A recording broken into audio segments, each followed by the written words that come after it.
کہ ہمارے سامنے اگر توحید بیان کی جائے، اللہ کی کبریائی بیان کی جائے تو لوگ اتنی متوجہ نہیں ہوتے، اور جھوٹے پیروں فقیروں کے جھوٹے کرامات سنائیں تو لوگ بڑے متوجہ ہوتے ہیں، واہ واہ بھی کرتے ہیں۔ آپ کرامتیں سنائیں کہ فلاں پیر نے جو ہے وہ سمندر میں غوطہ لگایا تھا تو لوگ سنیں گے، فلاں پیر جو ہے وہ یہ کر کے لایا تھا تو لوگ سنیں گے۔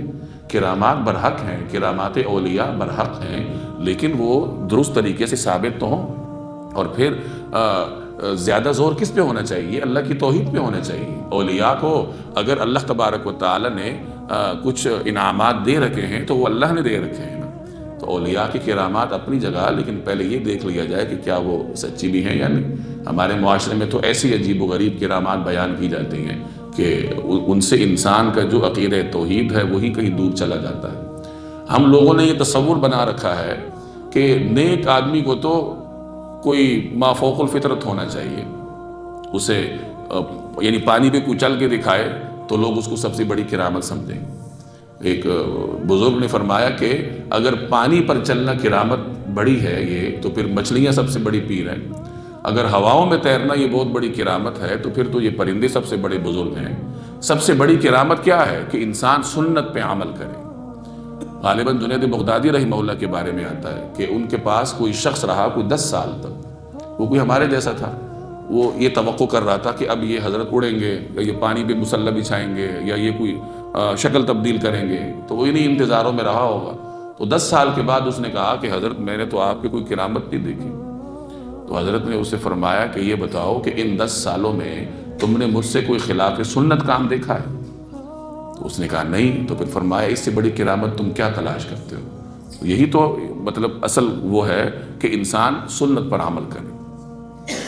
کسی جگہ ایک بزرگ کا واقعہ پڑا تھا کہ انہیں پتہ چلا، غالباً ہندوستان میں تھا تقسیم سے پہلے، انہیں پتہ چلا کہ بستی کے باہر سے کوئی بڑے بزرگ گزر رہے اپنے مریدین کے ساتھ، تو وہ ان کی ملاقات کے اشتیاق میں باہر نکلے کہ ہم ان سے ملاقات کرتے ہیں، ان سے فیض حاصل کرتے ہیں۔ اب جب وہ باہر نکلے، کوئی ریتلا علاقہ ہوگا یا راستہ ہوگا، پگڈنڈی ہوگی، تو کسی نے بتایا کہ وہ یہاں سے گزر کر آگے چلے گئے اور یہاں انہوں نے نماز پڑھی۔ تو وہ جو ملاقات کے لیے عالم تشریف لائے تھے تو وہ آگے بڑھے اور ان کے نماز پڑھنے کی ہیئت کو دیکھنے لگے کہ مٹی پہ نشان لگ گئے تھے۔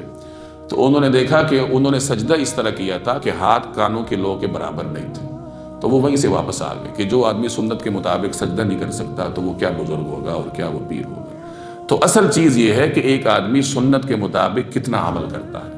آپ ہمارے معاشرے پر غور کر لیں تو وہی تمام چیزیں ہمارے ہاں پائی جاتی ہیں جو کچھ بگڑی ہوئی حالت میں اہل مکہ کے ہاں تھی یا بگڑی ہوئی حالت میں بت پرستوں کے ہاں ہیں، تو وہ ذرا کچھ ریفائن شکل میں ہمارے معاشرے میں ہے کہ سنت پر عمل ہے یا دین کا پیغام ہے، اس کو ہمارے ہاں اتنا زیادہ لوگ اس کو شوق سے نہیں سنتے، نہ شوق سے دیکھتے ہیں، بس انہونی چیزیں تلاش کرتے ہیں کہ کوئی آدمی کسی کو کرنٹ لگا کے وہ ادھر پھینک دے تو ہم سمجھیں گے کہ یہ کیا ہے، یہ بہت بڑا بزرگ ہے، چاہے وہ نماز پڑھے یا نہ پڑھے، کوئی کپڑے اتار دے، کوئی بال بڑھا لے، تو یہ چیزیں ہمارے ہاں بزرگی کی علامت سمجھی جاتی ہیں۔ تو یاد رکھیے کہ یہ سب توہمات ہیں، خرافات ہیں، دین سے اس کا کوئی تعلق نہیں ہے۔